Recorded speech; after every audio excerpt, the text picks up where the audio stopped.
The Lion and the Loom. Chapter 16. The Lieutenant and the Whispering Faction. In the shadowed corridors of the Citadel, Lieutenant Silas moved with the precision of a finely tuned gear. Clad in sleek armor of burnished silver and midnight glass, their every step echoed purpose and power. Silas was the magistrate's right hand, a sentinel of order, unwavering and fierce. With eyes like polished obsidian, they had hunted countless threads of dissent, silencing sparks before they could ignite flames. But beneath the surface of the Citadel, in the cold undercurrents where gears barely touched light, a secret faction stirred. They called themselves the Silent Requiem. Clockmakers who questioned the iron grip of absolute order. Silas had heard rumors, whispers carried on the windless halls, of hidden meetings, cryptic messages, and threads unraveling from within. Yet they remained loyal, believing order was salvation. The magistrate summoned Silas to a chamber heavy with the scent of oil and ozone. "Iris grows stronger," Veridian said, voice edged with steel. "We need a blade in the shadows, one who can strike unseen." Silas bowed. "I will find the thread and cut it." As Silas prepared to descend into the Spiral City's depths, a single thought lingered, a shadow among the gleaming gears. What if the dreaming is more than chaos? What if the weaver's thread holds a truth we've forgotten? But duty silenced the question. The gears must turn. The order must hold. The Lion and the Loom. Chapter 17. The Blade in the Spiral. Night had swallowed the Spiral City whole. The twisting streets bathed in shadow and faint silver glow. Silas moved like a shadow within shadows. Steps silent, breath controlled, eyes sharp beneath their glass mask. Clutching a slender dagger forged from fractured gears, Silas sought the pulse of the silver thread, a heartbeat out of sync with the cold rhythm of the clockmakers. The city seemed to shift and breathe beneath their feet, spirals curling and uncurling like living things. As Silas traced the thread's faint glow, fragments of memory brushed their mind. Dreams of a child weaving light, a lion's watchful eyes, and a name whispered like a prayer, Iris. A flicker of unease stirred, swiftly suppressed. Turning a tight corner, Silas froze. Ahead stood the lion, immense and radiant even in shadow, its eyes glimmering with ancient knowledge. Beside it, a figure cloaked in spirals. The child's gaze met Silas's calm, steady, unafraid. Silas raised the dagger, heart pounding. But the lion stepped forward, its presence a wall of quiet power. In that moment, Silas felt the thread tug at something deep inside. A memory, a question, a truth too fragile to name. The dagger wavered.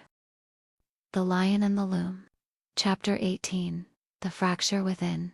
The dagger trembled in Silas's grasp, its cold edge reflecting the flickering light of the Spiral City. The lion's steady gaze bore into them, a silent challenge and an invitation. For a moment, the noise of duty and order faded. Silas's mind drifted to a fragment, a whisper lost in the gears of time. The weaver, the word tasted strange, like a forgotten dream. Eris stepped forward, voice soft but unwavering. "You don't have to be the blade that cuts all threads. There is strength in weaving, in holding the fragile patterns together." Silas's breath caught. The city held its breath. The lion shifted, lowering its massive head in a gesture of trust. Silas's grip on the dagger loosened.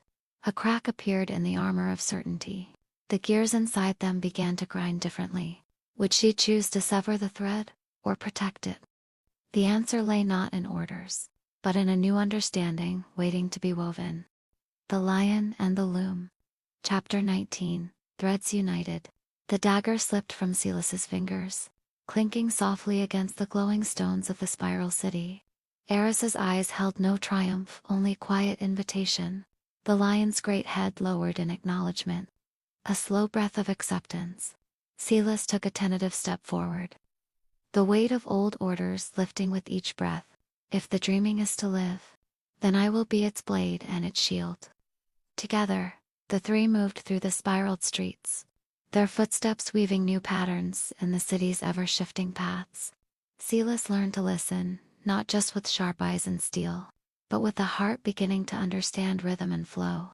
But outside the city walls, the clockmaker's citadel pulsed with fury. Magistrate Viridian's voice echoed in cold halls. A traitor among us. Find Silas, end the thread before it unravels us all. Beneath the swirling stars, Eris the lion and Silas stood united.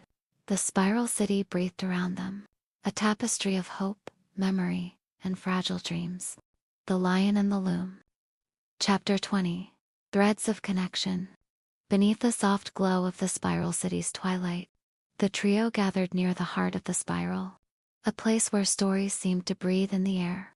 Eris spoke first, her voice a gentle thread weaving through the silence. I was born from the dreaming, a spark of the weaver's scattered song. The silver thread you hold, Silas, is part of that same song, a fragment waiting to be woven whole. Silas listened, fingers tracing the delicate strand in her hand. I once believed order was the only truth, she said quietly. But in chasing certainty, I lost sight of the song beneath the gears.